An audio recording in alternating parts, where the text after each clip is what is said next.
تعالى اقول لك ايه ازاي تختار وقت المذاكره صح. اول حاجه لازم تصحى قبل صلاه الفجر بساعه. هتقول لي طب انا بنام متاخر يا عم، حاول تنام الساعه 11 الساعه 12، تصحى قبل صلاه الفجر بساعه، تقوم تذاكر قبل صلاه الفجر كده شويه وتصلي الفجر.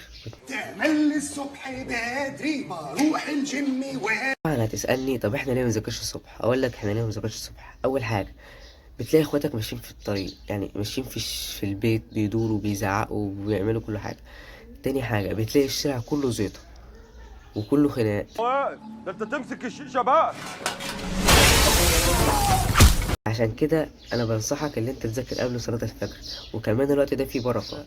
تاني حاجة فيها لازم تحدد كمية المذاكرة، يعني ما تجيش تقعد على المادة كده تقول انا هذاكر وخلاص او مش مرتب دماغك. لازم ترتب ده الاول، بعد كده تخش على اي حاجة انت عاوزها. يعني مثلا هذاكر الكذا الباب الاولاني في الكيمياء مثلا هراجع عليه، هذاكر الدرس الاول في الفيزياء مثلا هحل عليه مسائل. ولما تيجي تحل ابدأ بمسائل ليفل صغير، بعد كده اعلى في الليفل لغاية ما توصل لمسائل محترمة، عشان ما تعقدش مخك وانت لسه صاحي وهتكسل، هتتعب وتنام. لازم تاخدها تدريجيا. تالت حاجة حاول تنظم وقتك أو تنظم نفسك. مثلا كل بين 50 دقيقة مثلا مذاكرة 10 دقايق راحة.